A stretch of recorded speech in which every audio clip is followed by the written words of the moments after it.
Ok, c'est parti. Ah, bonsoir, rebonsoir tout le monde parce qu'il y en a encore qui arrivent et à qui j'ai pas dit bonsoir. En tout cas, quel bonheur de se retrouver un lundi soir de Pentecôte. Et je sais que c'est une fête qui petit à petit perd de son aura, perd de sa force, perd de sa compréhension.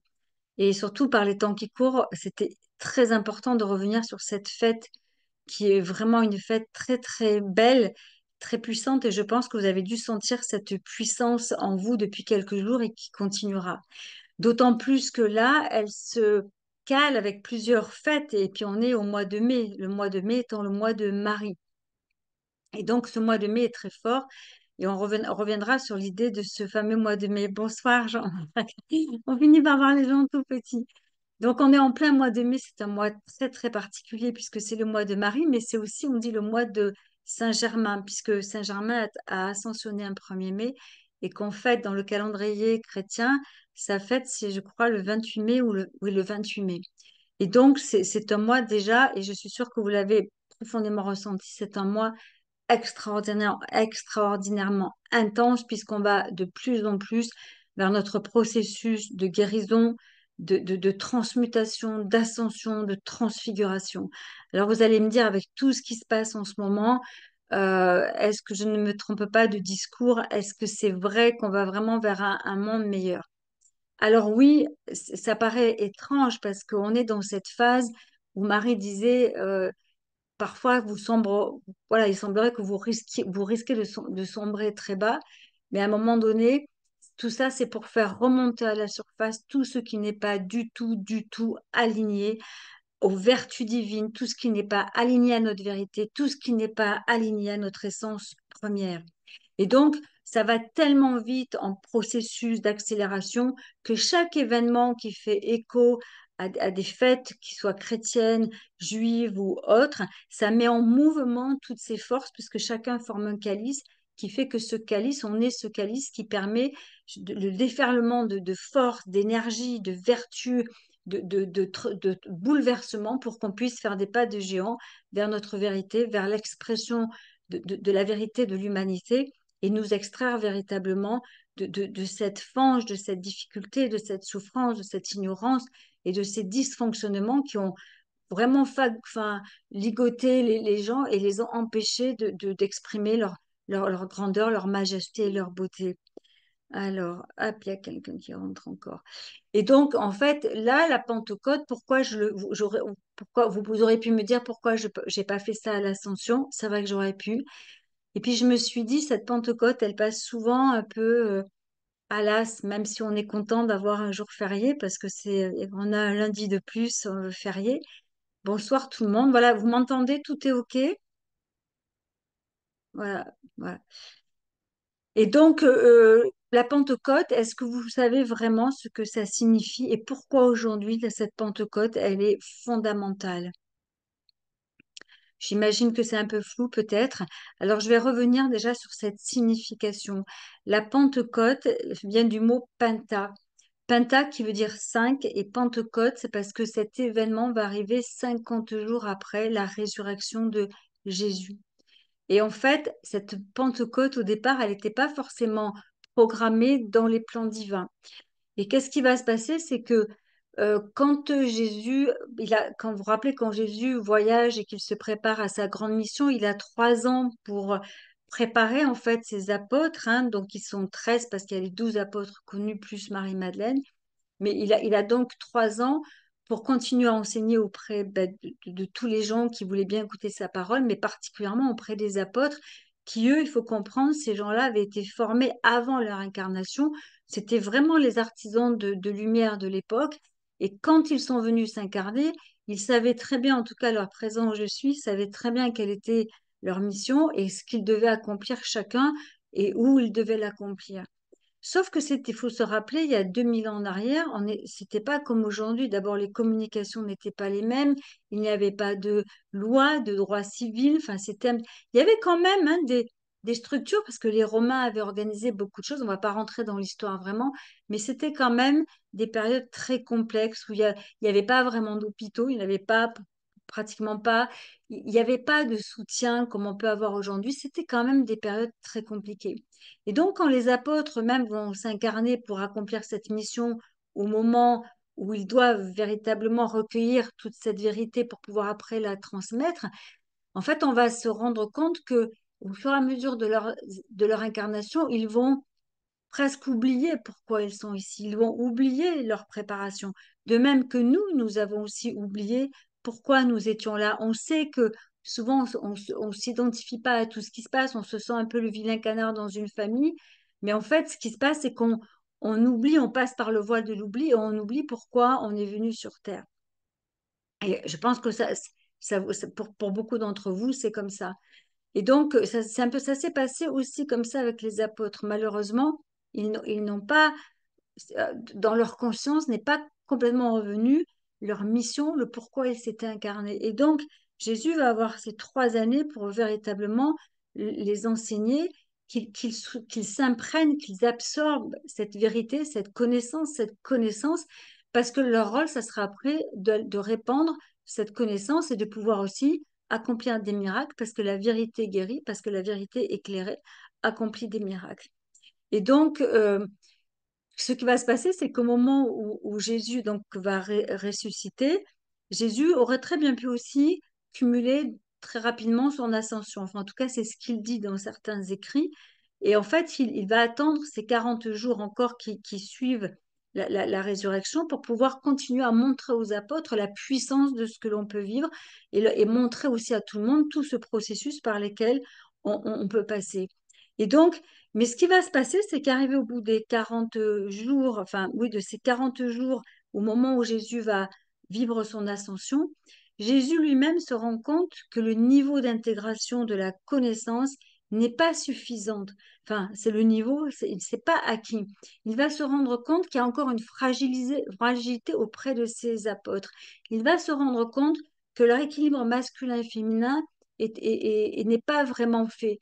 Donc en fait, il se dit que tout ce par quoi il est passé risque de ne pas aboutir s'il n'y a pas comment dire, une grâce qui leur est accordée, une grâce supplémentaire.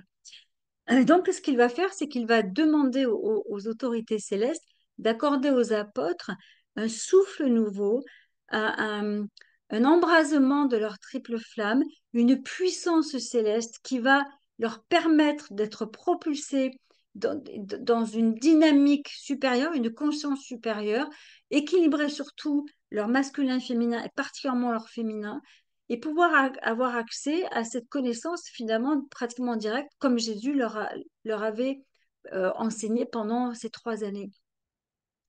Et donc, c'est ce qui va être accordé aux apôtres.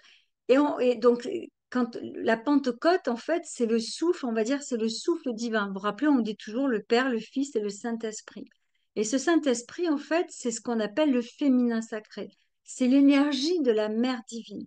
Mais pardon, cette énergie de la Mère divine, elle est aussi portée par des êtres, d'autres êtres, et un des grands êtres qui porte cette énergie féminine et pourtant lui-même est masculin, ça va être celui qu'on va appeler Aeolus, qu'on connaît aussi sous le nom de Éole. Et donc, il va aussi être appelé dans ces moments-là pour servir et impulser avec la Mère divine ce souffle au cœur de la triple flamme des apôtres. Ça va en fait embraser leur cerveau droit qui est relativement dormant, le cerveau droit faisant référence au féminin sacré. Toute leur partie féminine va vraiment connaître un renouveau, un souffle extraordinaire. Comme je vous ai dit, leur triple flamme va s'embraser et ils vont pouvoir goûter, toucher à cette vibration de la vérité divine et même jusqu'à leur présence je suis. Ils vont en fait regoûter aussi aux enseignements qu'ils avaient reçus et redécouvrir quelle est leur véritable mission et pourquoi ils se sont incarnés. C'est pour ça qu'après ce jour de Pentecôte, qui est un moment très particulier parce qu'ils sont tous réunis dans une salle et ils vont sentir ce souffle, il y a véritablement un vent qui arrive à ce moment-là, qui les enveloppe. Et je suis sûre que vous avez déjà vécu ces moments où vous êtes quelque part et vous priez, vous avez ouf, un souffle comme ça qui passe et vous vous demandez d'où ça sort. Et en fait, ils vont avoir ce souffle-là et ils vont décrire, hein, vous vous rappelez, le fait qu'ils le reçoivent comme des langues de feu qui arrive sur leur chakra coronal. Bon, il ne parle pas de chakra coronal à ce moment-là, et qui va en fait les embraser totalement. Et à partir de là, c'est là où on va dire qu'ils vont commencer à parler en langue, c'est là où ils vont commencer à être des thaumaturges, ils vont commencer à faire des miracles et ils vont avoir une conscience totalement renouvelée. Donc, cette Pentecôte, nous, depuis 2000 ans, on célèbre ce que les apôtres ont vécu. Alors, c'est très intéressant de célébrer ce que les apôtres ont vécu, mais ce qui est important, c'est de comprendre que s'ils l'ont vécu, nous, on peut le vivre aussi, et que les temps sont venus pour que chacun puisse vivre ce souffle divin, ce souffle du Saint-Esprit, qui est en fait le souffle absolu de la mère divine, combiné avec le souffle d'Aéolus, parce qu'il y a toujours un équilibre aussi dans toutes les pôles, enfin, dans tout ce qui se passe. Et donc, c'est véritablement, c'est ce souffle, c'est comme s'il soulevait les voiles, déchirait euh, voilà, des enveloppes qui nous enferment et nous permet d'accéder à notre vraie conscience, cette conscience totalement éclairée, cette conscience absolument sublime qui nous permet de prendre une trajectoire, une comment dire, une direction qui n'a plus rien à voir avec ce que l'on a vécu jusqu'à maintenant, parce que ce qu'on nous demande de vivre, c'est vraiment de vivre euh, autrement, différemment, d'appliquer les lois, d'appliquer les vertus et sortir quelque part des matrices, des fonctionnements ou des dysfonctionnements qu'on a eus jusqu'à présent. Alors rappelez-vous, je vous avais dit en 2020 qu'on rentrait dans une décennie très particulière, de 2020 à 2030. On nous avait dit qu'il y aurait vraiment de grands bouleversements et même Saint-Germain avait dit, ce sera un temps où vous devrez attacher vos ceintures tellement vous allez être secoués. Et quand on dit secoué, ça veut dire que tout ce qui est encore accroché de manière consciente ou inconsciente à des systèmes de fonctionnement qui nous maintiennent dans la condition humaine dégradée, tout est mis en œuvre pour que ça puisse remonter à la surface, être conscientisé, traumatisé, trop transmuté et totalement changé. On est vraiment dans un espèce de processus, je dirais presque, d'accouchement. Vous savez, quand l'enfant passe euh, comment on appelle, au moment où il quitte, enfin, il va naître, il passe dans ce canal, et c'est le moment le plus critique de la naissance d'un enfant, et c'est le moment, même on dit, le plus douloureux pour l'enfant et pour la mère. Ben, c'est comme si l'humanité était en train de vivre ce passage, cet accouchement d'elle-même, et c'est douloureux parce qu'elle doit laisser l'ancien pour aller vers quelque chose de tellement nouveau et beaucoup plus large. Et donc, dans cette Pentecôte, c'est ce qu'on nous demande, c'est de recevoir un souffle renouvelé et de l'accueillir. Et pour ça, il faut prendre du temps, il faut se poser, il faut comprendre que si on reçoit ce souffle renouvelé, c'est véritablement pour aussi aider, participer à la mise en place de ce nouveau monde. Et c'est d'autant plus important quand on voit tout ce qui se passe dans le monde, que ce soit la Nouvelle-Calédonie, que ce soit Gaza, Israël, que ce soit l'Ukraine, etc. Et donc, si nous, on n'est pas là, les piliers qui, en fait, nous renforçons par ce souffle divin, si on ne comprend pas ce que représente véritablement cette Pentecôte, on ne peut pas faire des bons en avant et être vraiment des artisans hyper efficaces pour qu'il y ait vraiment des bouleversements rapides et merveilleux pour tous. Alors oui, ça paraît étrange. Oui, c'est compliqué de manière individuelle. Oui, c'est compliqué au niveau des nations. Oui, c'est compliqué partout. Pourquoi? Parce qu'il y a aussi toutes ces forces de l'ombre qui résistent. Et Alpha et Oméga nous disent toujours attention, parce que les forces de l'ombre, elles s'adressent à vous en vous faisant croire qu'elles sont les forces de la lumière. Et elles vous séduisent par des formes de vérité, et après, ce n'est pas forcément juste. Donc, on est là, ces forces de l'ombre qui, en fait, ont manipulé, asservi l'humanité depuis tellement longtemps, hein, plus de 2 millions d'années, on est en train de s'en défaire. Et pour s'en défaire, les gens sont vraiment secoués dans leur individualité et dans leur famille et au niveau de la nation. Enfin, je pense que je ne vous apprends rien. Mais on peut se dire, mais qu'est-ce que j'ai fait pour vivre ça? Alors, les artisans de lumière qui sont quelque part, on est les apôtres du Nouveau Monde. Et c'est pas 12 apôtres ou 13 apôtres dont ils ont besoin aujourd'hui. C'est de milliers et de milliers, je dirais même de millions, parce qu'on est très nombreux à vouloir participer à la mise en place de ce nouveau monde, à la guérison de ce nouveau monde. Et donc, c'est un peu ce que l'on vit aujourd'hui dans ce SAS de 2020-2030, c'est de comprendre que quand Jésus demande cette grâce supplémentaire pour les apôtres, qu'ils reçoivent ce souffle, pour qu'ils aient une espèce d'ouverture, d'acceptation, de compréhension, oui, d'éveil profond, pour qu'ils puissent continuer ce qu'ils ont à vivre. Et en fait, c'est ce qui nous est aujourd'hui demandé. Alors, je ne dis pas qu'on va le vivre tel que les apôtres vont le vivre, parce que eux, ils sont 12, il faut que ce soit particulièrement intense. Mais aujourd'hui, ce qu'on nous demande, c'est dans cette célébration de Pentecôte, c'est qu'on comprenne qu'il est important d'invoquer ce souffle sacré, cette mère divine, pour que toutes nos polarités, ah, j'ai pas coupé mon téléphone, pour que toutes nos polarités s'équilibrent. Je suis vraiment désolée. Voilà. Pour que ces polarités s'équilibrent, parce qu'on a encore vraiment des dysfonctionnements entre nos polarités masculines et féminines, qui sont les piliers de notre création. Et rappelez-vous, quand les deux polarités masculines et féminines sont équilibrées, on obtient ce qu'on appelle la couleur violette, la flamme violette, qui permet une transmutation colossale. C'est pour ça que dans ces moments de Pentecôte, les équilibres, polarités masculines et féminines sont totalement équilibrés. Ça fait remonter dans nos polarités masculines et féminines ce qui n'est pas du tout aligné en fait, à notre beauté, notre splendeur, notre magnificence. De plus, ce qui se passe en ce moment, c'est que l'axe de la Terre est travaillé. Alors, comme j'avais dit, vous avez deux axes, l'axe magnétique et l'axe géographique. Et quand l'axe principalement magnétique est travaillé, ça travaille sur l'axe solaire de chacun, et sur cet axe solaire sont ancrées les 12 flammes sacrées. Donc, c'est pour ça qu'individuellement aussi, tout ce qui est de l'ordre du passé qui entrave encore l'expression de votre splendeur.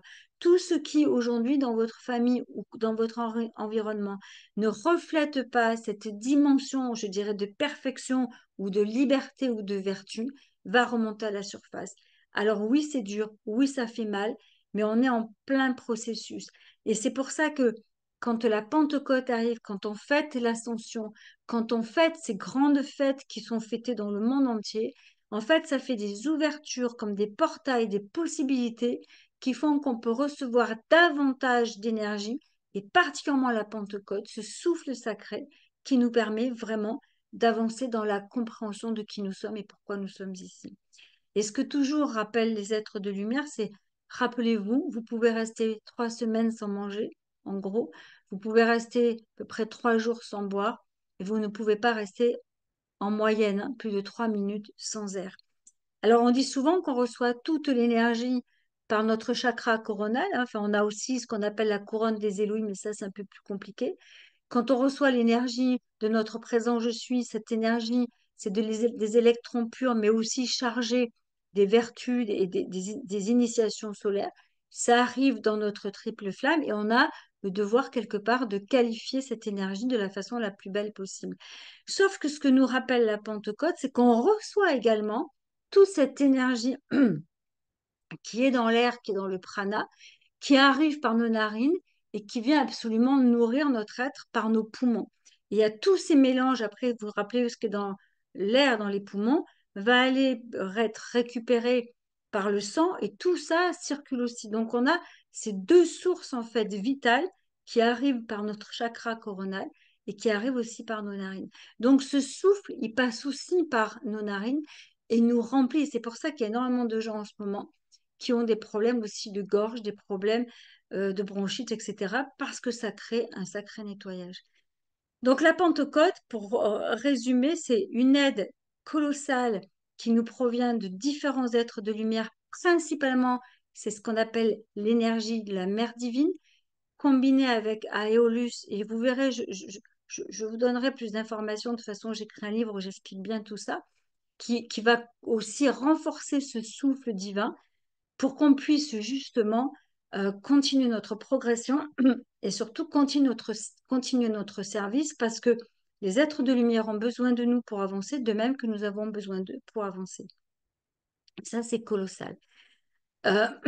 Donc, la Pentecôte, c'est la possibilité de faire des pas en avant.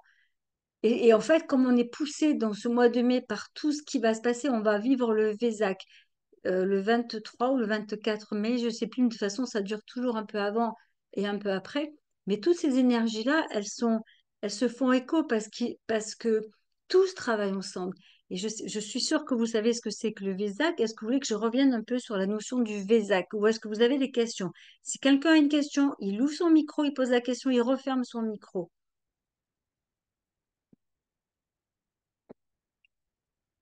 Non, je vous ai endormi. Est-ce que vous avez une question à poser? Non, il n'y a pas de question. Si moi j'avais une question. Ok, Gaël, vas-y. Vous parlez de ce souffle sacré. Alors comment individuellement chacun de nous peut faire appel à ce souffle sacré? Alors, on va faire ça. Je vais vous donner une toute petite invocation avant qu'on arrête le Zoom après. Et je vais vous donner un message justement de Aeolus. Aeolus, c'est vraiment celui qui travaille avec cet Esprit Saint, ce souffle saint, avec la Mère divine. Alors, il y a plusieurs messages, mais je ne peux pas tous vous les partager, ça fait trop. Et c'est très important de comprendre et d'invoquer en fait. On peut aujourd'hui invoquer ce qu'on appelle l'Esprit Saint. On peut l'invoquer sous son nom Aeolus. On peut l'appeler Éole. Il a été écrit dans plusieurs façons, mais on va retenir surtout Aeolus. C'est plutôt comme ça qu'il se présente, mais qui fait toujours écho et travaille toujours avec la Mère divine. C'est un souffle divin, d'amour divin. L'Esprit Saint, c'est l'amour absolu. C'est l'amour pur, c'est l'amour qui nous permet aussi de guérir. La Pentecôte, c'est une journée d'amour, c'est une force d'amour, c'est un souffle d'amour. Le souffle, c'est notre Père, Mère divin en action. Toute notre respiration, on ne se dit pas, il faut que je respire. Vous respirez de manière naturelle. C'est donc tout le divin qui prend en charge ces poumons qui se remplissent et qui se vident et qui permettent d'alimenter avec l'oxygène le cerveau, enfin tout le corps en fait. Donc c'est pas important de temps en temps de s'y rattacher. Mais quand on parle de l'amour divin, c'est aussi avoir toute l'attitude qui s'y associe, cette attitude qui est une attitude de tolérance, de compassion, sans pour autant accepter tout et n'importe quoi, hein. C'est pas ça que ça veut dire. Ça veut dire qu'il faut vraiment retrouver cette force d'amour parce que c'est l'amour qui nous permet d'accomplir notre mission. C'est l'amour pour les autres et nos frères et sœurs de la terre qui fait de nous des artisans de lumière, en fait. Sans amour, on ne serait pas des artisans de lumière. Je pense que ça, c'est évident. Donc, comment le faire, ça, on va le voir. Est-ce qu'il y a une autre question? Alors, c'est souvent représenté par la colombe, hein. La colombe, c'est ce qui représente l'Esprit Saint. Mais sauf que l'Esprit Saint, dans l'équilibre hein, du fameux, au nom du Père, du Fils et du Saint-Esprit, le Saint-Esprit, c'est la Mère divine, c'est le souffle de vie, c'est le souffle de la vie. Est-ce qu'il y a une autre question ou pas du tout? Est-ce que Oui, c'est clair? Vous connaissez peut-être déjà tout ça? non. Dominique, s'il vous plaît, j'aimerais bien que vous reveniez sur le Vésac parce qu'on lit tout et n'importe quoi. Et j'aimerais avoir exactement, parce qu'on parle de Gautama Bouddha, on parle de Jésus, il y en a qui n'en parlent pas. Est-ce que vous pourriez expliquer exactement ce qu'est la fête du Vésac, s'il vous plaît? Alors Merci. là, je ne sais pas qui c'est qui parlait. C'était qui parlait? Ah, c'était toi, Sylvie. Alors, le Vésac, en fait, alors, il faut comprendre dans l'histoire de l'humanité que il y a très très longtemps, plus de 2,5 millions d'années, sur cette Terre, on vivait en parfaite harmonie, c'était magnifique. Que chaque planète du système solaire est un lieu d'apprentissage. C'est une université qui nous permet d'évoluer et qui nous permet d'évoluer sans cesse parce que toute création divine doit avoir en elle un processus d'évolution. Et donc la Terre est un lieu qui est particulier si on la compare aux autres, hein, c'est chacune de ces planètes offre un apprentissage différent. C'est souvent ce que je dis, vous allez étudier à Harvard, ce que vous n'étudierez pas peut-être à la fac de droit de Toulon, là où j'habite. C'est une université qui nous permet de mieux connaître ce qu'on appelle les quatre éléments. C'est qui nous permet de connaître la notion de temps et d'espace. Et c'est un lieu qui nous permet justement d'atteindre cette maîtrise par nos pensées, nos émotions, nos actes et nos mémoires. Donc, quand on est arrivé sur Terre la première fois, le but c'était d'avoir une telle maîtrise de chacune de nos pensées, une telle maîtrise de chacun de nos actes, une telle maîtrise de chacune de nos émotions, et quelque part une telle maîtrise de ce qui nous avait été enseigné de très beau, qu'on était capable à un moment donné d'orchestrer avec les électrons qui nous étaient offerts, donc ces électrons provenant de la substance universelle, d'orchestrer ce qu'on appelle la création dans la matière. En fait, on est venu apprendre sur Terre à être des co-créateurs avec la matière, mais avec en fait les 4 éléments, la terre, le feu, l'air et l'eau. Et l'air est très important. Voilà, on le sait, c'est très important, c'est toujours ce souffle. Et donc, quand on est venu, il nous fallait parfois, à l'époque, quand il n'y avait pas d'imperfection ou d'impureté sur Terre, on mettait 600 ans, 900 ans, voire 1000 ans pour atteindre ce qu'on appelle cette fameuse maîtrise des lois que nous imposait cette Terre. Et quand on avait atteint cette maîtrise et qu'on arrivait à co-créer avec la substance universelle et les êtres de lumière ce qu'il y avait de meilleur et de pérenne pour nous et pour tous, on atteignait cette maîtrise et on devenait ce qu'on appelle un maître ascensionné. Et après, un maître ascensionné avait soit pour but de continuer sur d'autres planètes son évolution, soit de rester auprès de certains humains pour continuer à enseigner et à aider les humains de la Terre. Ce qui s'est passé, c'est qu'il y a plus de 2,5 millions d'années, la Terre a accueilli ce qu'on appelle des récalcitrants, des âmes perdues, des âmes égarées, des âmes qui s'étaient éloignées de la vérité divine et qui avaient vraiment versé dans un orgueil complètement dévastateur. Et donc, petit à petit, les femmes ont accueilli en leur sein ces êtres qui étaient complètement égarés et les émotions et les pensées de ces êtres-là se sont diffusées finalement partout à la surface de la Terre. Je fais court, d'habitude j'explique plus longuement, se sont diffusées, répandant en fait un espèce de manteau opaque coupant les gens de la vérité, de la beauté, de l'harmonie, des vertus, de tout ce qui les rendait beaux, et au point d'oublier même qu'ils étaient venus sur Terre pour apprendre à co-créer et à étendre le royaume des cieux en eux et autour d'eux. Et donc, ils ont laissé petit à petit, les humains ont laissé l'imperfection pénétrer leurs 4 corps. Les 4 corps sont faits des 4 éléments. Et donc, petit à petit, sont tellement souillés qu'ils ont créé ce qu'on appelle la maladie, puis la dégénérescence et puis la mort. Et ça n'existait pas dans les premiers temps sur Terre. Et le fait d'avoir créé tous ces processus-là, les êtres de lumière ont mis en place justement par amour ce qu'on appelle le conseil karmique, nous donnant la possibilité de revenir sur Terre pour réparer, comprendre et surtout réparer ce qui avait été fait et puis continuer à avancer. Et quand le conseil karmique a été mis en place, c'est vraiment aussi un élan de la mère divine. Les premières personnes qui ont fait partie du conseil karmique, c'était principalement des femmes, parce que la compassion et la compréhension qu'il fallait avoir et exprimer pour ces âmes qui avaient vraiment pris des trajectoires vraiment difficiles, le but, c'était pas de les juger, c'était de leur donner l'opportunité de réparer, de transmuter et de revenir pour changer la course de leur évolution. Donc, voilà. Et quand on a créé ce conseil karmique, en fait, on espérait pouvoir redonner cette possibilité de revenir dans un état beaucoup plus éclairé. Sauf que c'est pas du tout ce qui s'est passé. On est revenu, on a créé du chaos en nous, on a créé tellement de vacarme, de dysfonctionnement, de souffrance, de misère, de limitation, qu'on mourait, on repartait, préparait un retour sur cette planète et on passait devant le conseil karmique qui à chaque fois réétudiait et on était rentré dans ce qu'on appelle cette roue karmique. Et cette roue karmique a amené l'humain à un tel degré de souffrance et de dégradation qu'à un moment donné, quand tous les grands directeurs des planètes et des soleils se sont réunis pour dire mais qu'est-ce qu'on fait de cette planète qui est en train de sombrer dans ce qu'il y a d'absolument ignoble et intolérable, en fait, les grands êtres de lumière, les grandes autorités célestes ont dit on ne peut pas faire grand-chose. Voilà, l'humanité a tellement sombré, il y a eu tellement d'êtres qui se sont incarnés pour aider cette humanité et elle est restée absolument accrochée et fidèle à toutes ces imperfections qu'on avait l'impression que c'était très compliqué d'extraire l'humanité de, de, de son état de misère, en fait, de médiocrité. Donc, je vais arriver, je ne sais plus qui c'est qui m'a posé la question, je vais arriver à l'histoire de Gautama.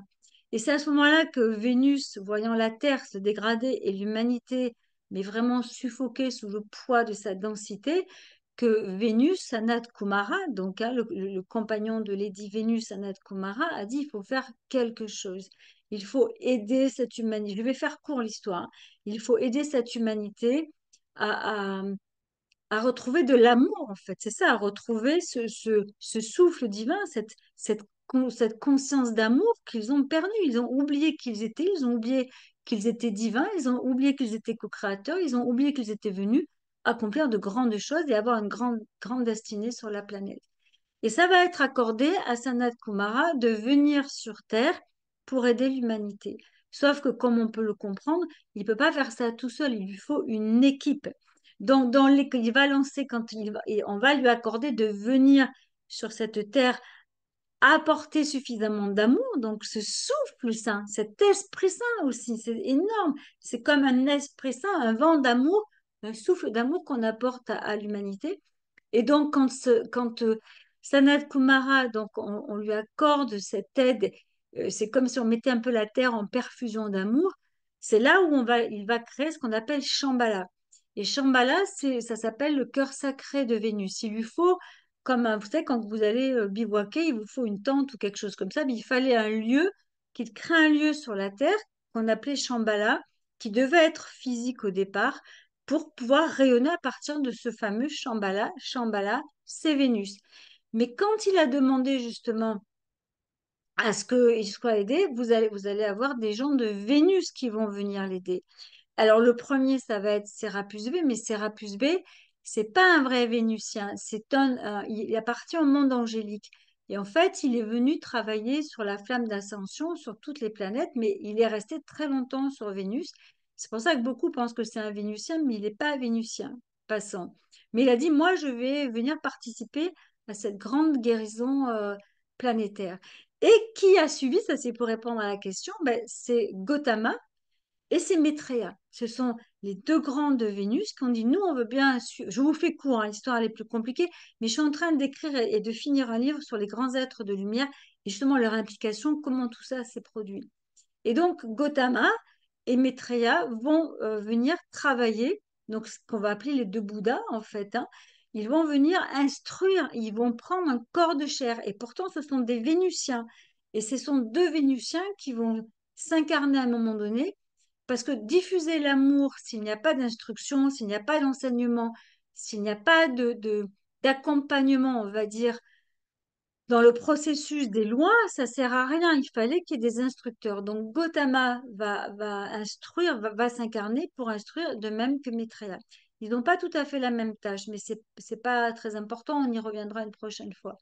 Et donc Gautama, il va commencer, il va venir justement. Alors il est en Inde hein, au départ, c'est ça, il est en Inde. Il vient et il commence avec un enthousiasme absolument débordant, et pourtant Dieu sait c'est compliqué d'être incarné. Il va commencer à enseigner cette connaissance, cette vérité éclairée, qui est la loi de la co-création, qui est la loi de cause à effet, qui est enfin tout ce que vous découvrez petit à petit dans ce processus d'éveil. Et mais il va être assez déçu parce qu'il n'est pas au départ compris et son instruction n'est pas aussi suivie. Donc il va être aussi épaulé avec Maitreya. Et en fait, il faut savoir que Maitreya et Gautama sont deux frères. Sur Vénus, ce sont deux frères. Voilà. Enfin, après, ils expliquent pas trop, mais c'est deux frères. Donc ils vont vraiment œuvrer ensemble pour pouvoir aider Sanat Kumara dans sa démarche. Mais ça remonte à des centaines de milliers d'années. Et c'est compliqué pour faire passer tout cet enseignement. On voit bien à quel point c'est compliqué puisque c'est toujours pas totalement intégré. Et ce que dit Gautama, c'est que les enseignements ont aussi été déformés. C'est-à-dire que même le monde du bouddhisme, il dit, moi, il y a des choses que le bouddhisme enseigne aujourd'hui qui ne sont pas l'essence première de ce que j'avais enseigné au tout début. Donc, quand ils ont vu que c'était tellement difficile de redresser la terre et de la ramener, si tu veux, dans un élan de vérité, qu'ils y sont restés très longtemps aussi. Et donc, pour maintenir cette conscience christique, c'est-à-dire éveillée, enfin, je vous fais court, hein, c'est plus compliqué que ça.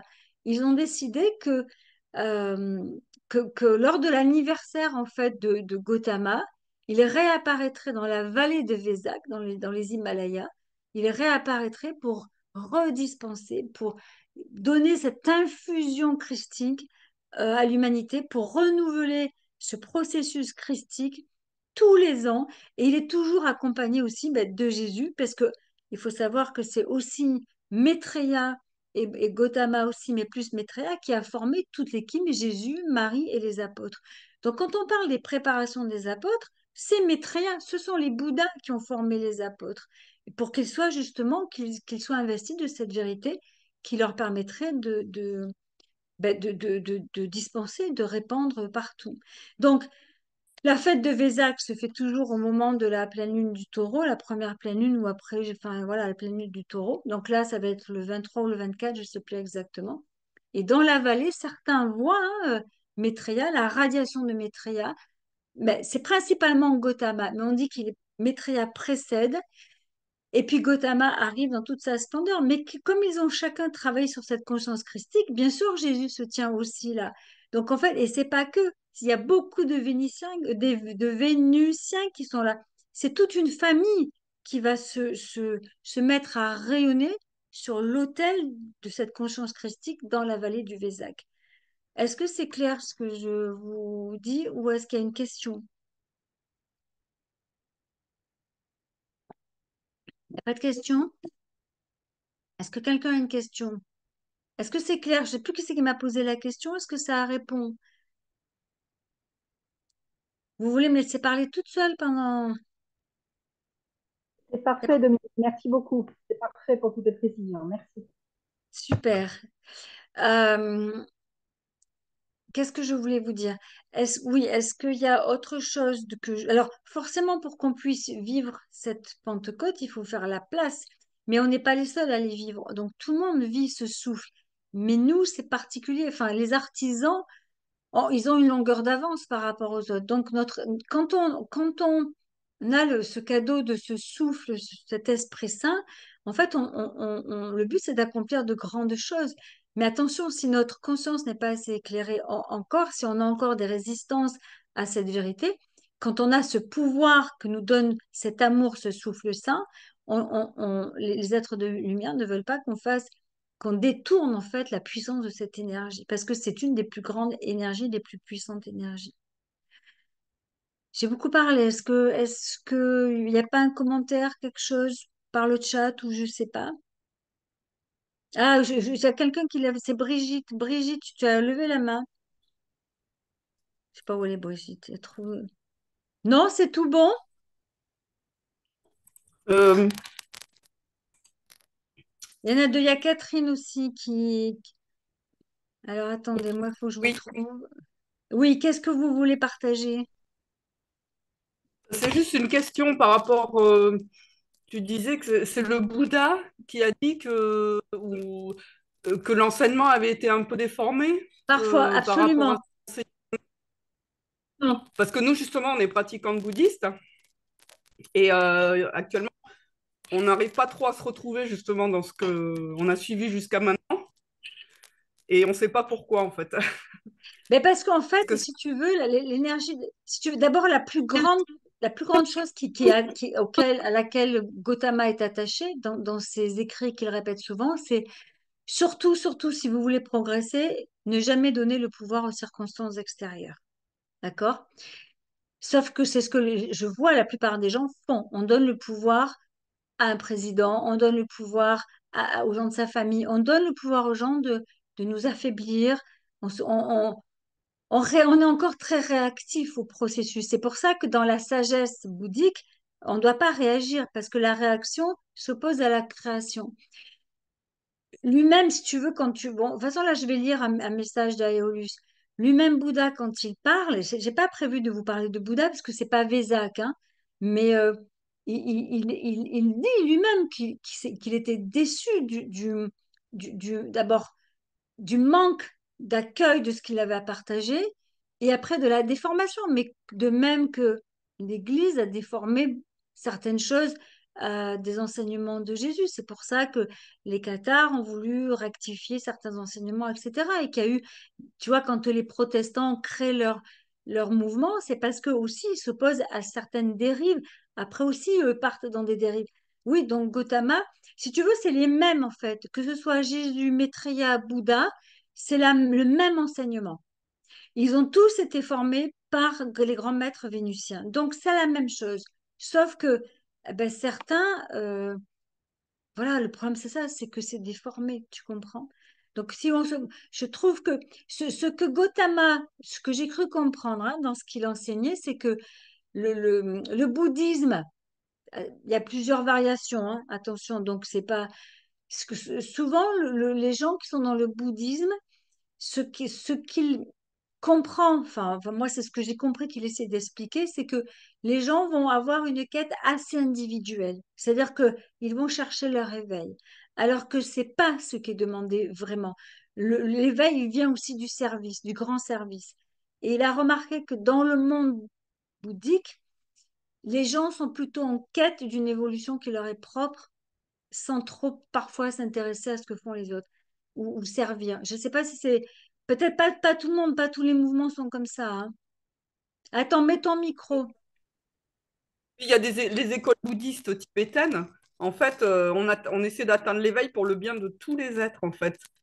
Mais on essaie d'abord de l'atteindre parce que si nous, on n'est pas bien, on n'aidera jamais les autres. Alors, c'est pas ce que dit Gautama. Il dit, vous serez bien quand vous aiderez les autres. Ça, c'est très important. En fait, c'est simultané. Tu ne peux pas attendre d'être réveillé avant d'aider les autres. C'est de par ton investissement. Quoi que tu fasses, hein, ça peut être aller aider des vieilles personnes, etc. L'éveil vient aussi du service. C'est ce qu'ils disent. Et c'est ça, je pense, ben, avec ça, il n'est pas tout à fait d'accord. Mais après, moi, je vous dis que après les études, les inspirations, etc., c'est ce que j'en ai compris. Après, il y a du très beau. Ça vient de la même source. Ça vient quelque part de ce qu'on appelle la fraternité blanche. Quand Sanat Kumara décide de venir aider les humains, il est obligé de créer une fraternité. D'accord? Il ne peut pas le faire seul. C'est ce qu'on va appeler la fraternité blanche. Et dans cette fraternité blanche, au départ, tu n'as pas d'humains. Tu n'as que ou des Vénusiens, tu as des gens qui vont venir d'une autre planète, qui vont venir parfois d'autres. Ils vont être plusieurs à venir converger, à s'inscrire dans le programme de rédemption enfin, que Sanat Kumara veut offrir à la planète. Donc, en fait, ils viennent de la même fratrie, c'est la même chose. Qu'on nous appelle, qu'ils soient bouddhistes, sauf que voilà, chacun après prend une orientation. Ce qu'ils veulent toujours dire, c'est qu'on est les co-créateurs et que pour être un co-créateur efficace, il faut surtout pas donner le pouvoir à ce qu'on observe et c'est par notre, comment dire, observation tolérante, compassionnelle et justement de transmutation et que nous-mêmes en étant des piliers de lumière, des piliers fidèles à la vérité, qu'on peut infuser, ne serait-ce que par notre présence, les particules et les ondes nécessaires pour que les gens connaissent et vivent un éveil. Est-ce que ça vous parle? Sourissez, c'est une bonne nouvelle. Donc, on va vivre le Vésac. Après, il y a je crois, la fête des mères juste après. C'est vraiment énorme. Et après, on va vivre, qu'est-ce qu'il y a? Il n'y a pas autre chose encore au mois de juin, là. On va vivre le solstice d'été. Enfin, et là, ça va crescendo en crescendo. Et cette année, ce que veulent vraiment, là où veulent nous aider les êtres de lumière, justement, c'est ce qui correspond aussi à la Pentecôte. C'est en fait, il faut savoir que comme depuis tous ces milliers d'années, on a nourrit nos cinq sens, parce que nos cinq sens sont très importants, c'est ce qui nous permet de communiquer avec le monde extérieur. Et ces cinq sens ont été tellement nourris d'imperfections, d'impuretés, qu'ils se sont atrophiés. C'est ce qui fait qu'on n'est pas toujours capable de voir les élémentaux, de communiquer correctement avec les végétaux, qu'on on s'est coupé de notre présence je suis, qu'on s'est coupé de certaines choses et qu'on n'arrive plus à entendre même la musique, ce qu'ils appellent la musique des sphères, en fait, nos cinq sens, les capteurs de nos cinq sens ont été atrophiés. Et alors, un comment dire, des plans divins de cette année, c'est de réveiller ces cinq sens tels qu'ils étaient au tout début pour qu'on puisse capturer, entendre, comprendre ce que tous ces mondes, qu'ils soient élémentaux ou alors les mondes célestes, angéliques ou autres, qu'est-ce qu'ils ont à nous révéler. Et plus cette communication sera effective, plus on pourra aussi œuvrer avec eux et plus facilement restaurer les plans divins sur cette planète. Est-ce que ça vous parle? Anna ou Laure ou Sylvette ou Marie-France, est-ce que vous avez une question? Ça vous paraît clair ou... Oui, c'est là où intervient effectivement la fête de la Pentecôte. Pour chacun de nous, c'est recevoir, se réveiller Se réveiller. Alors, et juste, se souvenir, j'ai l'impression. c'est se souvenir, se réveiller. Et se réveiller, comme disent les grands êtres de lumière, tu ne peux pas te réveiller sans amour. C'est la passerelle, c'est l'amour. La Pentecôte, ce qui va aider les apôtres, c'est cette passerelle d'amomour. C'est La ça. Pentecôte, c'est l'amour de notre Mère divine. C'est l'embrasement de notre cœur, c'est l'embrasement de toute cette partie. Tu sais, on a le cerveau droit qui est féminin et qui donc, quelque part, dirige toute la partie gauche. C'est d'embraser chaque cellule, chaque particule, notre ADN et toute notre sphère de cet amour tellement puissant que tout d'un coup, quand on ressent cet amour, on n'a plus peur de rien, on se sent puissant et c'est là où le problème peut exister, c'est que cette puissance, si on n'est pas complètement pur dans nos intentions, peut nous faire prendre à nouveau une Oui, trajectoire absolument mortifère. Donc, l'amour est une puissance et on a tellement mal maîtrisé cette puissance que quand cette Pentecôte arrive, bien sûr, il distille au fur et à mesure de plus en plus cette puissance de notre Mère divine pour quand on l'intègre de plus en plus et qu'à un moment donné, on puisse en intégrer davantage pour qu'on puisse œuvrer par cette force du Saint-Esprit. Donc moi, ce que j'ai envie de faire, vu le temps passe incroyablement vite, sauf s'il y a une autre question, est-ce qu'il y a quelqu'un d'autre qui a une autre question? Est-ce que ça vous a paru clair ce que je vous ai proposé? Donc moi, ce que je vous propose, c'est de lire le texte de Aeolus, qui est un très beau texte. C'est un personnage qui est heureux de savoir qu'on peut s'intéresser à lui. Et comme ça, on va le faire. Vous allez fermer vos yeux et vous laisser imprégner de ce qu'il a vraiment à partager, parce que on est vraiment là-dedans. Alors lui aussi, il dit à Aeolus, il a été aussi un Mahachohan. Rappelez-vous, un Mahachohan, c'est le chef des Chohan, donc c'est un grand, grand personnage, une puissance extraordinaire. Et justement, une de ses dernières incarnations, c'était le, le, le poète, il fut Homère, et c'est lui qui a écrit l'Odyssée et l'Iliade. Voilà, enfin, parce que c'est très symbolique derrière. Donc voilà, c'est un message qui a été donné et révisé aujourd'hui, hein, c'est retravaillé, a été donné dans les années 1950. Donc voilà ce qu'il dit. Donc je vous invite à fermer vos yeux, à le vivre comme justement, comme une Pentecôte, d'accord? Comme si on recevait tout son amour et cette force de Pentecôte. Il dit, mes bien-aimés, revenons un peu sur ce grand sujet, le Saint-Esprit. Beaucoup a été écrit sur le Saint-Esprit sans pour autant établir la complète compréhension de son essence. Le Saint-Esprit est une radiation du pouvoir de l'amour divin, la plus haute vibration pouvant être atteinte par n'importe quel courant de vie et dans n'importe quel système des mondes. La loi de la vie exige que tout individu devienne l'incarnation de l'Esprit Saint. Ce n'est que lorsque chaque courant de vie élève l'action vibratoire de sa propre énergie, lorsque chacune de ses activités exprime la grâce et l'amour de l'Esprit Saint, que l'individu atteint sa destinée divine, sa perfection prédéterminée et l'unité éternelle avec sa divine présence. Le Saint-Esprit est le royaume des sentiments de notre Père Mère divin, et particulièrement de notre Mère divine. Il contient en lui toutes les vertus d'Alpha et Oméga. Le Saint-Esprit est en son essence amour absolu, beauté, harmonie, expansion et perfection. L'Esprit Saint est une fréquence d'amour vitale et souveraine sans laquelle rien ne peut exister. Il resplendit de bien d'autres qualités que le mental humain peut encore difficilement concevoir.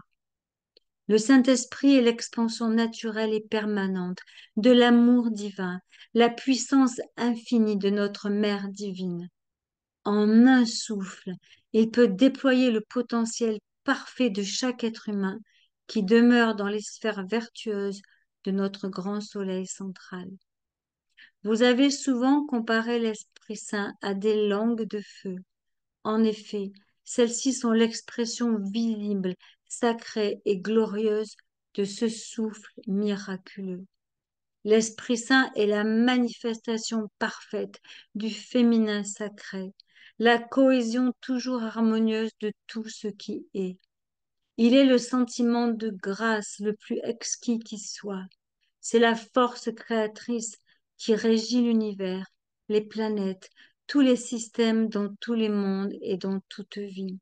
C'est le visage majestueux et éblouissant de l'amour absolu, rayonnant dans le cœur de tous et au cœur de tout ce qui vit. Être imprégné de l'Esprit Saint ne signifie pas recevoir une puissance étrangère dans sa vie. Cela signifie élever son action vibratoire à un tel degré que le principe de vie de la personne sécrète l'essence d'amour hautement qualifiée et dont la radiation sublime toute création.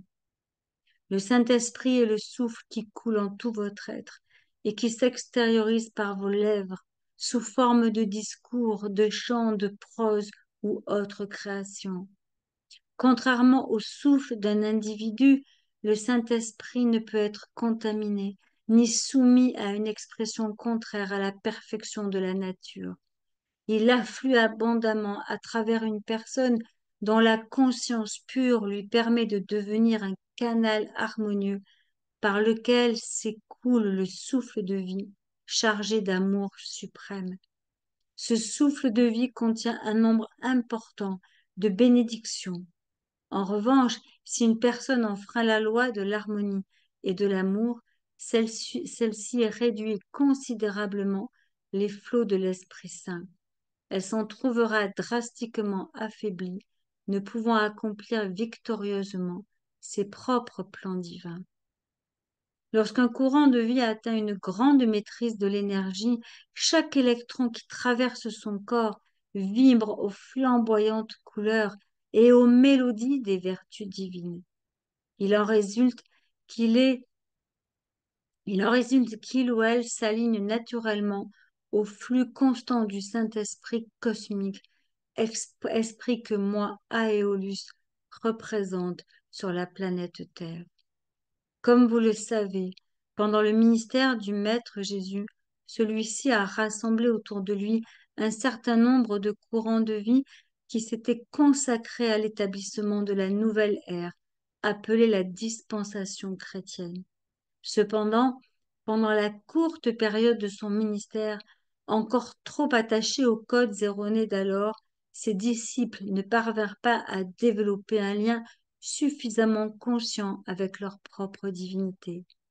C'est pour cette raison qu'ils ne purent, comme cela était espéré, maintenir une certaine qualité vibratoire pour devenir ces canaux transmetteurs comme cela a été programmé après l'ascension de Jésus.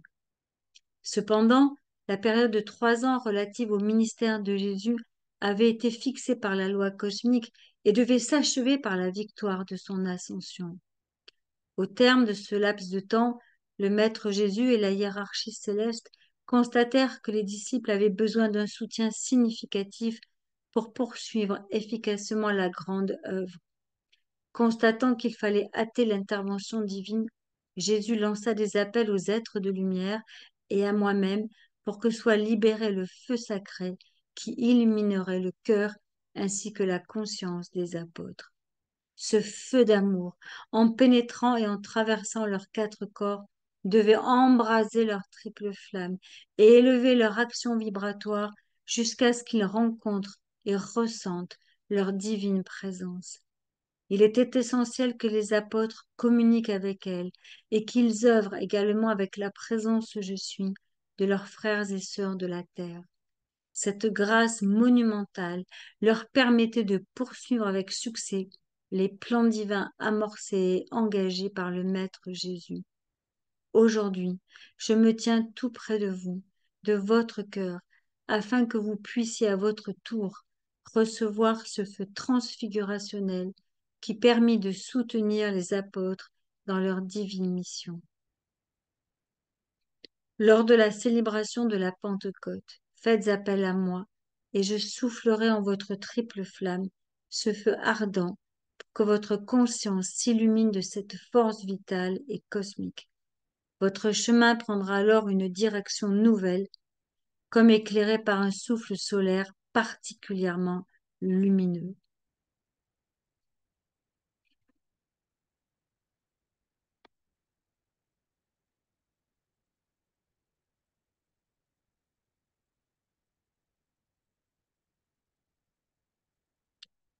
C'est beau.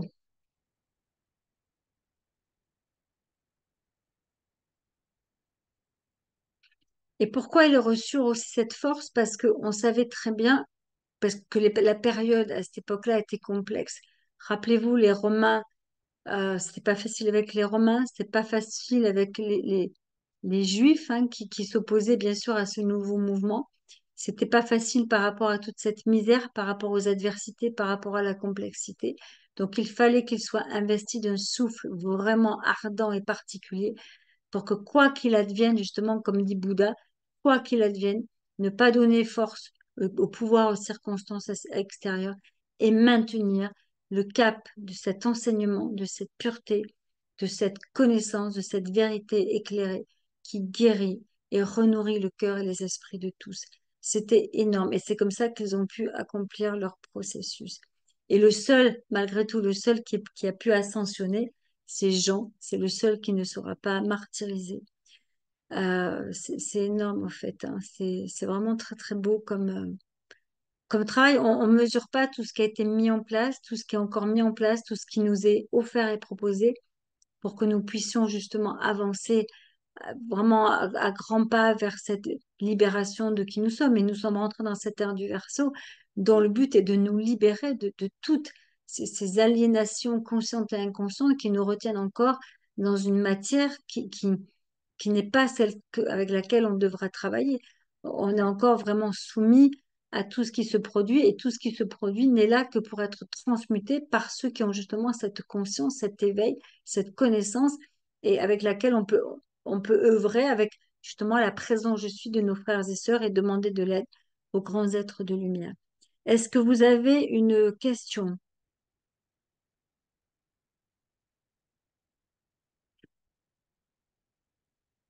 Ok, pour revenir encore sur ce que disait Jésus avant qu'il n'ascensionne, rappelez-vous, il disait à ses apôtres, allez enseigner jusque dans les confins de la terre.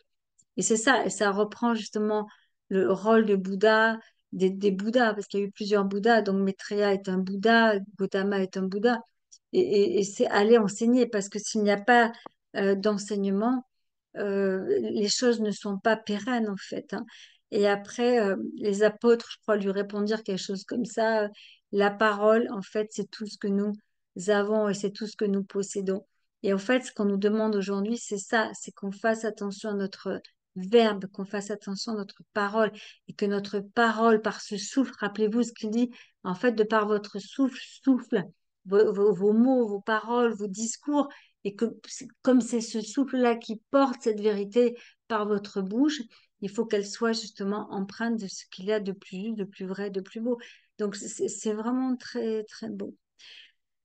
Je vous voilà, moi je vous ai proposé une petite invocation, elle n'est pas très grande. Est-ce que avant que je non, elle est quand même ouais, elle fait une bonne page. Est-ce que vous avez une question et est-ce que vous avez une question avant? Oui, moi je voulais poser une question.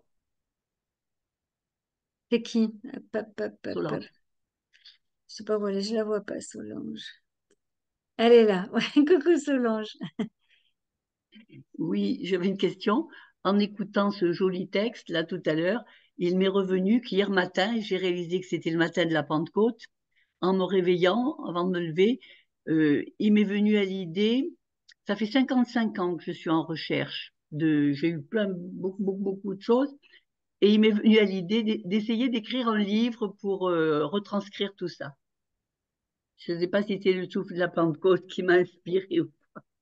Ah, mais sûrement, parce que bien sûr, le souffle de la Pentecôte, alors des fois, on n'en voit pas les résultats instantanément, mais bien sûr que ça produit des choses. Et plus on conscientise ce souffle, plus on rend grâce à ce souffle, plus on lui demande d'éclairer notre esprit, notre cœur et nos corps, mais plus il agit, parce que c'est la loi. Donc, oui, bien sûr, Solange. Et tant mieux, on attend ce livre avec impatience. Est-ce que quelqu'un d'autre a envie de poser une question ou partager quelque chose?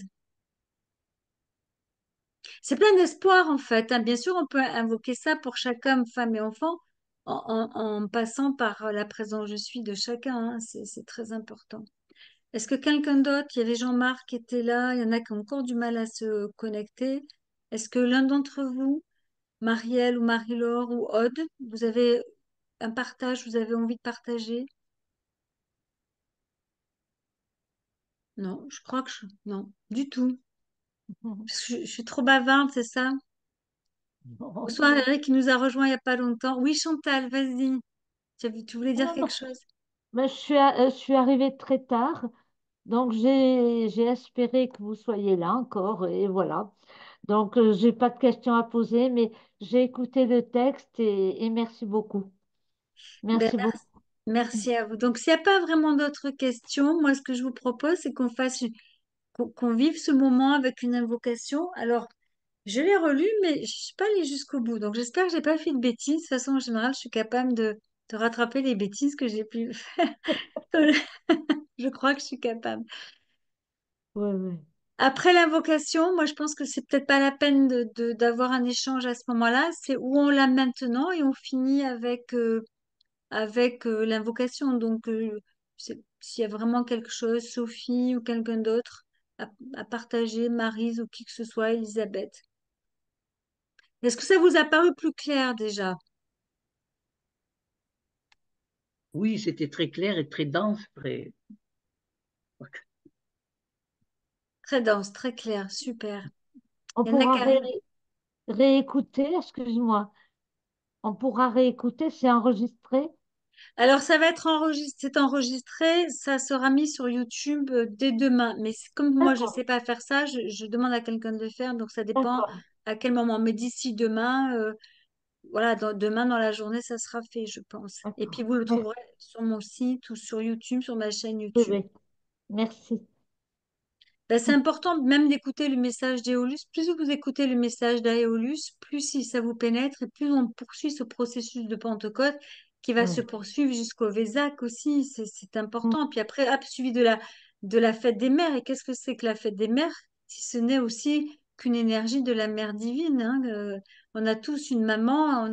Pour beaucoup, on est toutes des mamans, pas forcément toutes, mais on porte en nous cette force, je dirais, maternelle qui nous incite à être ces nouveaux apôtres, à aider nos frères et sœurs de la terre. C'est cet amour qui fait que vous êtes là ce soir. C'est cet amour qui vous pousse à travailler comme Solange qui dit qu'elle cherche. C'est cet amour-là. Donc, la fête des mères continue à l'œuvre de cette Pentecôte, complètement, ça c'est sûr. Et c'est fort, hein. De toute façon, je suis sûre que vous l'avez senti. Vous pouvez être particulièrement fatigué. En plus, on travaille. Tout ce processus permet de favoriser la transfiguration, c'est-à-dire qu'on change notre base carbonique en base cristalline. Notre ADN aussi se recalibre, se transforme pour retrouver sa forme initiale. Euh, toutes nos imperfections remontent à la surface pour être nettoyées. Et on nous propose de vivre autre chose, de mettre en place autre chose, de créer autre chose, de voir grand. Et ce qui nous est aussi demandé cette année, c'est parce que justement nos cinq sens vont être réinitialisés petit à petit dans leur beauté, leur perfection originelle, c'est de faire preuve d'une imagination immense et de travailler avec la vision. Rappelez-vous, la vision est fondamentale, la vision que l'on a de nous-mêmes ou la vision que l'on a du nouveau monde. Et Ouais. cette vision nous demande de la cultiver, de la travailler, de la nourrir chaque jour dans ce qu'il y a de plus grand. Et c'est tout ça qui nous est demandé. Donc c'est beaucoup, on est pétri. Et parfois, vous pouvez vous réveiller un matin avec ce sentiment de vous sentir léger, comme si vous aviez atteint, ça y est, une plateforme où vous êtes un peu tranquille. Et puis, 3 jours après, vous allez vous réveiller à nouveau. Vous avez l'impression que vous êtes enfin, pétri, comme on dit, Oui, c'est ça. Mais il y a tellement, c'est énorme. Et ce qu'il faut faire, c'est maintenir le cap. Et justement, quand on demande à Éolus de nous aider dans ce souffle fort, comme il l'a fait pour les apôtres, ben on peut continuer notre mission et c'est très important. Ça vous est clair? Oui. Alléluia. Alléluia. S'il n'y a pas Oui, d'autres merci. questions, pardon?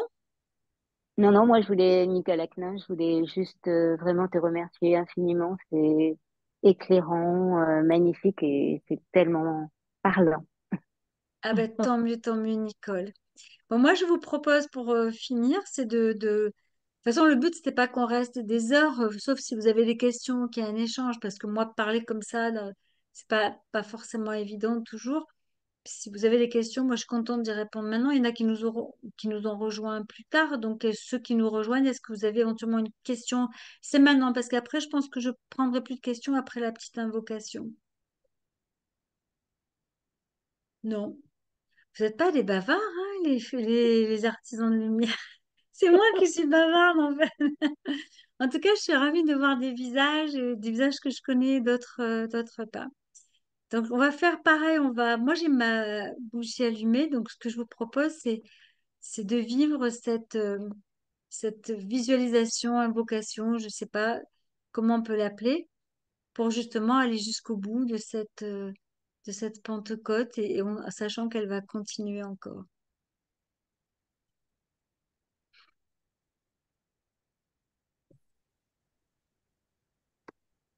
Donc, vous allez respirer, justement, c'est important cette respiration, hein. Tous ceux qui ont fait un travail sur la respiration savent à quel point la respiration est fondamentale. Alors, il y a la respiration consciente, celle que l'on va maîtriser quand on reprend le contrôle, puis celle qui nous fait respirer sans qu'on sache. Et ça, c'est toujours aussi le souffle et l'action divine de notre Mère divine qui nous permet d'avoir les poumons qui se remplissent et qui se vident.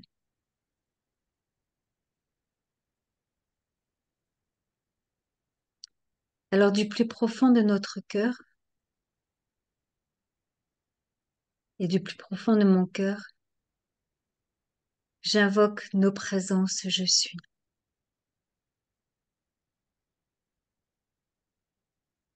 Elles se présentent à nous dans toute leur splendeur, leur amour, et elles nous enveloppent de leur tendresse infinie. On comprend alors que notre cœur bat au rythme du cœur de notre présence, je suis.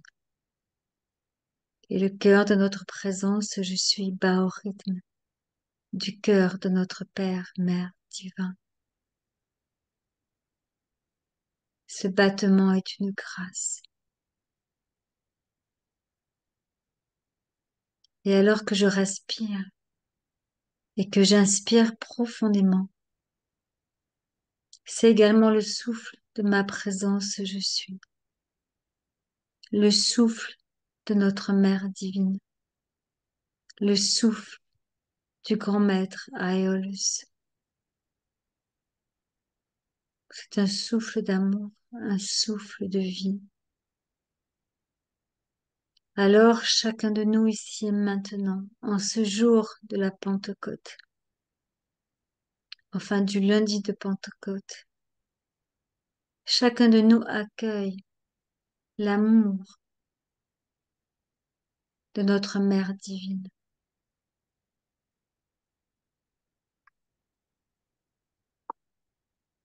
Et en accueillant l'amour de notre Mère divine, ainsi que l'amour d'Aeolus, chacun de nous contemple leur glorieuse présence. C'est alors que chacun sent le souffle saint de notre Mère divine qui illumine tout l'univers. Et ce souffle arrive jusqu'à nous ici et maintenant et enveloppe chaque homme, chaque femme et chaque enfant de la planète. Bien sûr, il le fait à chaque instant, mais là, en conscience, ce qui renforce extrêmement la puissance de ce souffle d'amour. Ainsi, le souffle de l'amour pur de notre Mère divine pénètre chacun d'entre nous et embrase comme jamais chaque particule de vie. Ce feu sacré interpénètre toute expression de vie et ravive la magnificence de toute vie.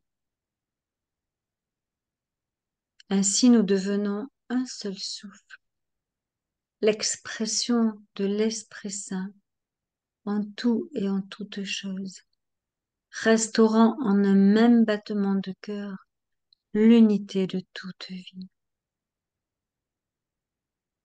C'est comme s'il n'y avait qu'une respiration, qu'un inspire et qu'un expire, unis dans l'amour et la vie. Cet inspire et cet expire d'amour sont la dynamique éternelle de notre Mère divine. Il éclaire et embrase notre esprit. Il sublime notre cœur.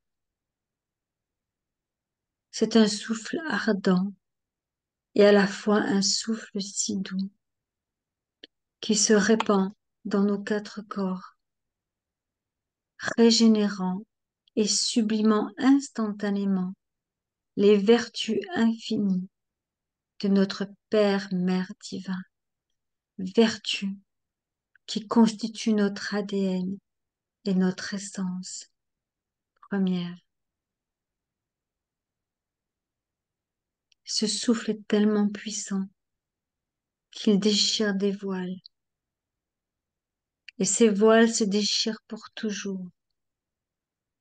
Et ainsi, avec discernement, chacun, oh oui, chacun comprend qui il est et pourquoi il est ici sur cette planète. Alors que le souffle sacré nous remplit, nous ressentons le désir infini de qualifier cette pure énergie de la plus pure et de la plus merveilleuse des façons.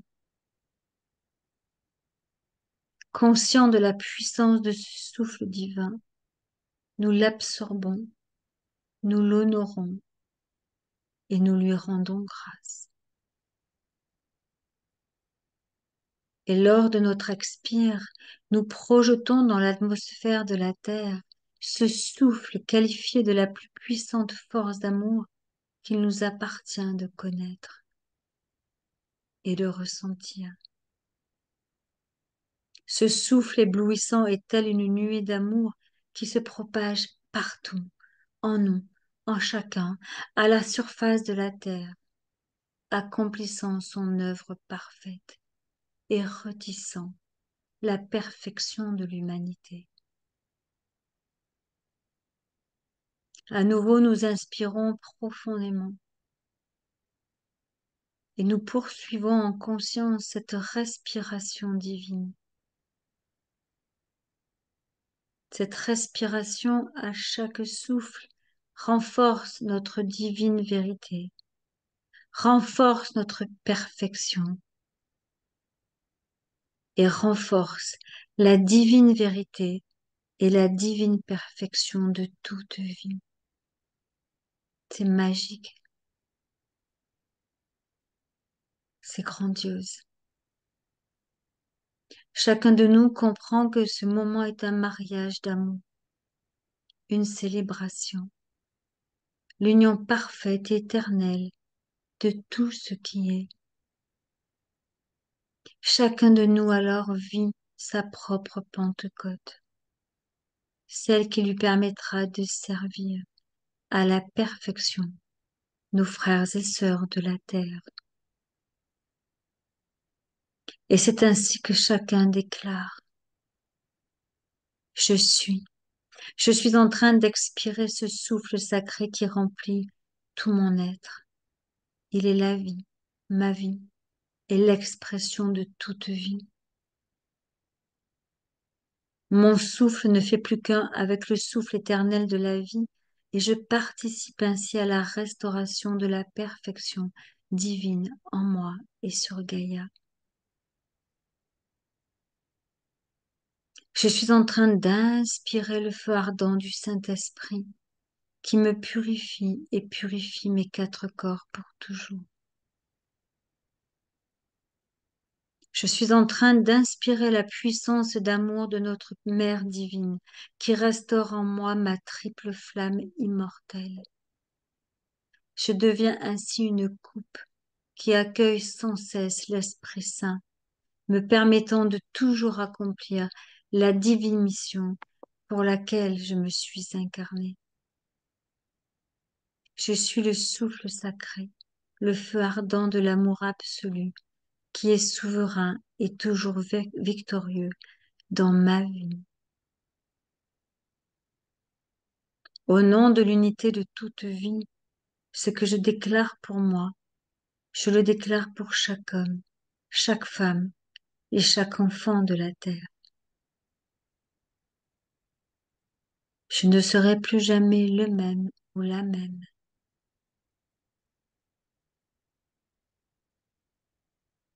Et lorsque ce souffle pénètre mon être, mes poumons, je ressens cette unité, que tout est interconnecté, interrelié, interdépendant, que chacun respire le même air, la même fréquence, le même amour, celui de notre Mère divine.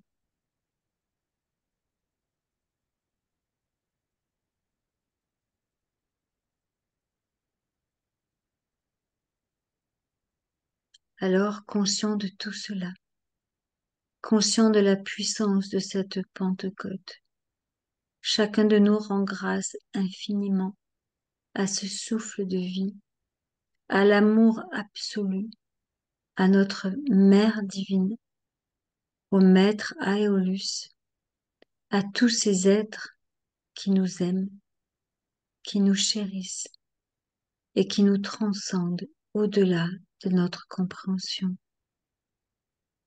Oui, je rends grâce à ce souffle qui me permet de maintenir la vie sur cette planète, d'honorer cette vie et de poursuivre dans la joie mon chemin vers ma propre ascension, sachant que ma propre ascension permet à des milliers d'âmes de vivre leur propre ascension. Alors je respire profondément. Je maintiens ce souffle comme un trésor et j'expire lentement. À nouveau, je respire profondément ce souffle, cet Esprit Saint. Je le garde comme un trésor, quelques secondes,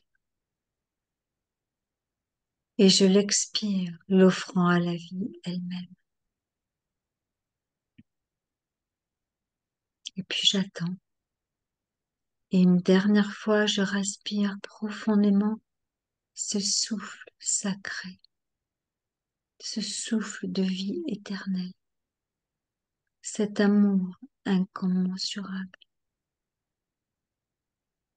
Je le garde en moi quelques secondes, chérissant ce trésor, et je le projette tout autour de moi, l'offrant à la vie, afin que toutes ces particules se mettent à danser la symphonie éternelle de la victoire de l'humanité.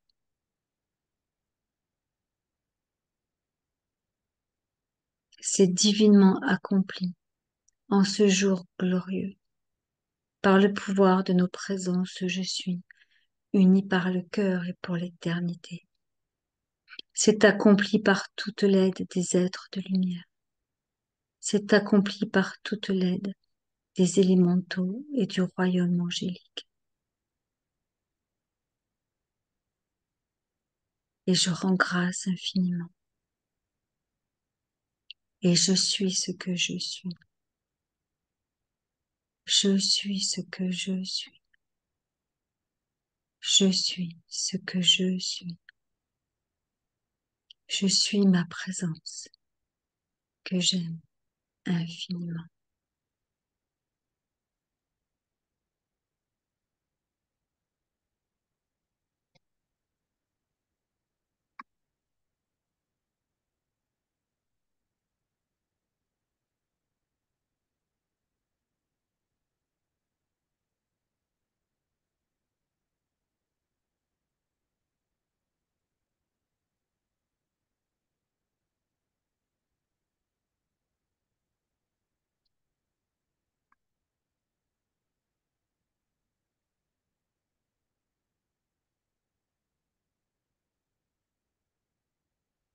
Je vous remercie infiniment. Je vous souhaite une très belle soirée. Et j'espère que vous avez aimé ce moment. Et merci. Merci d'être là. Merci pour tout le travail que vous faites. Merci pour votre mission, votre engagement. Et puis j'essaierai de revenir une fois par mois comme ça. C'est sympa. On peut partager un moment. Oui, Un grand merci. merci de Merci. Claire. Claire. Grand Merci merci à toi. beaucoup. Infiniment. Merci. Merci à vous. Passez une Merci. très belle nuit. Merci. Merci Bonne soirée à à tout le tous. monde. Merci, à toi. Domi.